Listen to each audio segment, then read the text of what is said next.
بات بات پر اپنی ہی برادری کے افراد کو، اپنے ہی ہمسایوں کو بات بات پر قتل کرتے ہو، یہ ناجائز قتل جو ہے یہ چھوڑ دو، یہ بری بات ہے۔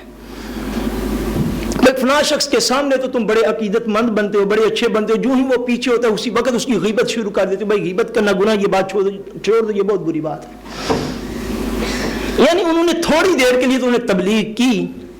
بعد میں ان کے سخت رویے کی وجہ سے وہ لوگ جو ہیں وہ تبلیغ دین سے بھی پیچھے ہٹ گئے۔ انہوں نے کہا پنجابی میں جس کو کہتے ہیں، اب یوں کہہ لے بھائی تسی اپنا کام جانو تے اسی اپنا کام جانیے، بھائی آپ نے نماز پڑھنی ہے تو پڑھیں، ہم تو اپنی پڑھیں گے، آپ نہیں پڑھتے تو نہ پڑھیں، موج میں لگ رہے ہیں آپ روزہ رکھتے ہیں رمضان کا تو رکھیں، بھائی ہم تو رکھیں گے، آپ نہیں رکھتے تو نہ رکھیں، بے شک آپ زکوٰۃ دیتے ہیں تو دیں، نہیں دیتے تو نہ دیں، ہم تو اپنی دیں گے۔ آپ حج پہ زندگی میں ایک دفعہ جاتے ہیں تو جائے، نہیں جاتے تو نہ جائیں، ہم نے تو کر لیا ہوا ہے۔ محض اپنی سلام دعا رکھنے کی خاطر برائی سے منع نہیں کرتے، جن باتوں سے اللہ نے منع کیا وہ بھی زبان پر نہیں آتی، وہ بھی زبان سے دوسرے کو نہیں کہتے بھئی اس بات سے باز آ جاؤ، یہ اللہ نے منع کی ہوئی ہے۔ اچھا، یہ رویہ جو تھا ایک گروپ کا، یہ رویہ تھا، انہوں نے خود شکار نہیں کیا، نہ ہی جا کے نالیاں کھودی، نہ ہی حوض بنائے، نہ ہی سیٹرڈے کو مچھلی ان کے پاس آتی، نہ ہی وہ واپس جا کے سنڈے کو بیچتے۔ انہوں نے خود مکمل طور پر اللہ تبارک و تعالیٰ کے حکم کو پکڑ کے رکھا، تھام کے رکھا۔ یہ ان لوگوں کی مثال ایسے ہے جس طرح آج ہمارے ہاں عام طور پر مذہبی طبقہ موجود ہے۔ عام طور پر وہ کہتے بھائی میں اپنی تو پڑھتا ہوں، نہ دوسرا نہیں پڑھتا تو نہ پڑھے، مجھے اس سے تعلق خراب کرنے کی کیا ضرورت ہے، صرف یہ کر کے بھائی تو نماز پڑھے گا، نماز تو کیوں نہیں پڑھتا، نہیں میں خود تو زکوٰۃ دیتا ہوں نا، وہ نہیں دیتا تو نہ دے، میرا ہر بھائی ہے، میرا آخر وہ کزن ہے، میرا آخر وہ فلاں ہے، میرا آخر وہ، مجھے اس کو کہنے کی کیا ضرورت پڑی۔ تیسرا طبقہ ایسا تھا، قرآن مجید بیان فرماتا ہے، اللہ تبارک و تعالیٰ فرماتے ہیں، تیسرا طبقہ ایسا تھا جو کہ مسلسل ان لوگوں کو اللہ تبارک و تعالیٰ کا پیغام پہنچاتا رہا، وہ مسلسل ہی لگے رہے، انہوں نے اس کام کو چھوڑا نہیں ہے، حالات جیسے بھی ہوئے، تعلقات جیسے بھی رہے نہ رہے، وہ ان کو مسلسل منع کرتے رہے بھائی یہ اللہ کے حکم کی سرے عام نافرمانی ہے، بے شک تم سمندر پہ جاتے نہیں ہو سیٹرڈے والے دن، مگر سنڈے کو جا کر تو وہ مچھلیاں بیچتی ہو، سیٹرڈے کو پکڑنے کا اہتمام تم نے کر رکھا ہے، پورا جال تم نے بنایا ہوا ہے سارا، اور سنڈے کو جا کر بیچ دیتے ہو، وہ مسلسل انہیں کہتے رہے، حتیٰ کہ نوبت یہاں تک آ گئی، مفسرین نے فرمایا ہے کہ وہ لوگ جو کہنے والے تھے اور وہ لوگ جو نہ رکنے والے تھے، ان لوگوں میں اتنے اختلافات ہو گئے کہ وہ اللہ کے حکم پر چلنے والوں نے اس بستی میں درمیان میں ایک دیوار جو ہے وہ لگا دی۔ انہوں نے کہا نافرمان الگ رہیں گے اور فرما بردار الگ رہیں گے، اللہ کے حکم کی نافرمانیاں کرنے والے الگ ہو جائیں اور جو اللہ کے فرما بردار ہیں وہ اس بستی میں الگ ہو جائیں۔ انہوں نے پوری دیوار 70,000 کی آبادی کے درمیان دیوار بنا لی، دروازے الگ الگ کر لیے شہر کے۔ اللہ تبارک و تعالیٰ ارشاد فرماتے ہیں وہ لوگ جو منع کرنے والے تھے، جو روکنے والے تھے بھئی اللہ تبارک و تعالیٰ کا دین ہے، اس کے ساتھ یہ معاملہ نہ کرو، بری بات ہے، ان کو وہ لوگ جو کہہ کر خاموش ہو گئے تھے، انہوں نے کیا کہا بھئی قالت امت منہم لم تعظون قوما، وہ کہتے ہیں اے لوگو، اے تبلیغ کرنے والوں، اے مبلغین کرام، آپ کیوں بار بار جا کے انہیں کہتے ہو ہفتے والے دن شکار نہ کرو،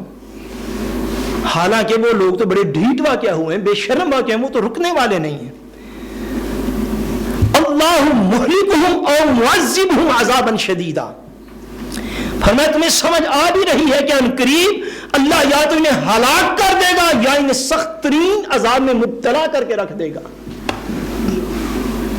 تو وہ لوگ آگے جو مبلغین کرام تھے، جو تبلیغ دین کا فریضہ سر انجام دینے والے تھے، وہ کیا کہتے؟ وہ کہتے قالوا معذرۃ الی ربکم ولعلہم یتقون، وہ فرماتے ہمیں اور کوئی لالچ نہیں ہے،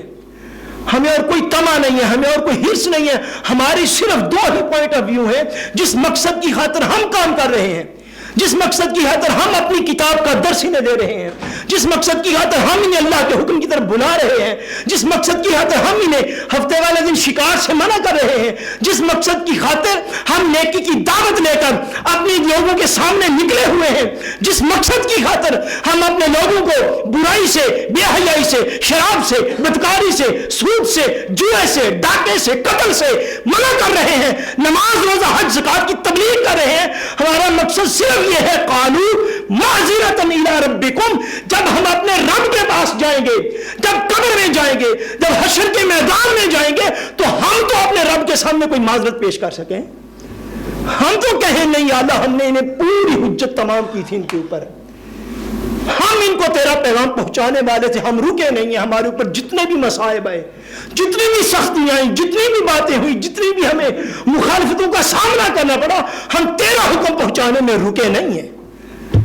اور دوسرا مقصد کیا؟ وَلَعَلَّهُمْ يَتَّقُونَ، فرمایا ہم انہیں اس لیے تبلیغ کرتے ہیں کہ شاید ان میں سے کچھ لوگ اللہ کے خوف سے ڈر جائیں۔ ہو سکتا ہے ہماری مسلسل تبلیغ سے ان لوگوں میں سے کچھ لوگ ایسے پلٹ آئیں اور اللہ تعالیٰ کے احکام کی نافرمانی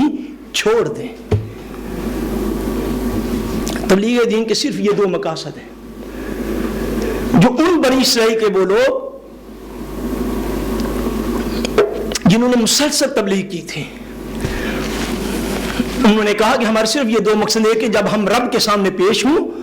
تو ہم یہ عرض کر سکیں یا اللہ ہم نے اپنی حجت تمام کی تھی، پوری کوشش کر کے ہم نے تیرا پیغام لوگوں تک پہنچا دیا تھا،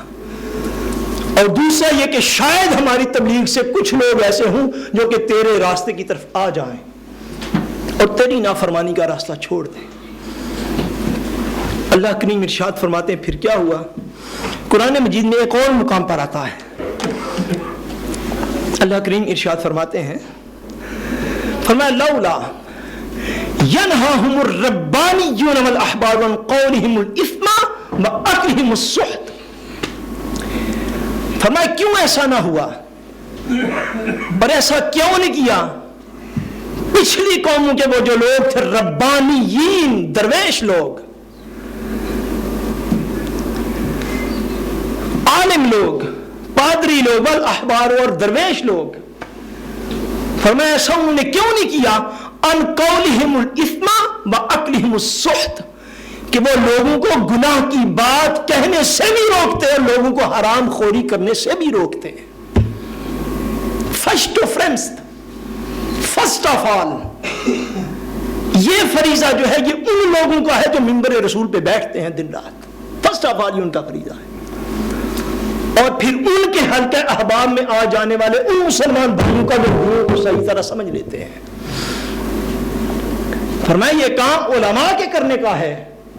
یہ حضور کے مصلی پر بیٹھنے والوں کا یہ کام ہے، یہ حضور کے منبر پر بیٹھنے والوں کا یہ کام ہے کہ وہ لوگوں کو منع کرے بھائی یہ بات گناہ، خبردار ایسے کام نہ کرو، وَأَكْلِهِمُ السُّحْتَ، اور لوگوں کو حرام کھانے سے یہ منع کریں۔ ایسے نہیں کام، ایسی تبلیغ نہیں ہوتی کہ جو حرام، جن کا کنفرم حرام رزق ہو، لوگ ان کے گھر ہی جا کے ختم پڑے اور وہ کھانا کھائے۔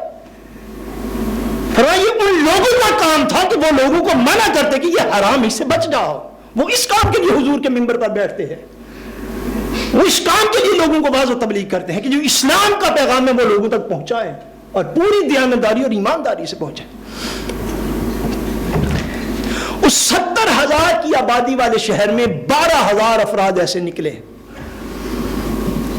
جو ان لوگوں کو منع کرنے والے تھے۔ اب ہم اپنے زوال کی حالت کو دیکھیں، یہ دور زوال ہے جس کے اندر ہم زندہ ہیں۔ اب فی مسلم آبادی اگر بالفرض 70,000 مسلمان یہاں پر رہتا ہو، 70,000 مسلمان، اور شاید اتنا ہو یا نہیں تو آنے والے 2-4 سالوں میں شاید ہو جائے، اگر 70,000 مسلمان یہاں پر رہتا ہے تو مجھے بتائیے کیا ان میں سے ہم میں 12,000 مسلمان بھی ایسا ہے جو کہ دین کی تبلیغ کرنے والا ہے؟ جواب دیں نا مجھے۔ اس کا مطلب یہ ہے کہ ہم بنی اسرائیل کی اس بستی سے بھی لاو گراد میں اسلام کو ایکسیپٹ کیے ہوئے ہیں، لاو گراد ہے ہمارا۔ مجھے پتہ ہے کہ چھوٹی چھوٹی باتوں پہ بخشش کے معاہدے سنائے جاتے ہیں، چھوٹی چھوٹی باتوں پہ جنتیں عطا کی جا رہی ہیں اب تو تاکہ لوگ جو سامنے بیٹھے وہ ضرور ایک دفعہ خوش ہو جائیں، وہ ضرور خوش ہو جائیں۔ دین کا کچھ رہتا رہے، نہیں رہتا تو نہ بھی رہے، لوگ خوش ہونے چاہیے بس۔ 70,000 کی آبادی میں 12,000 افراد ایسے تھے جو منع کرنے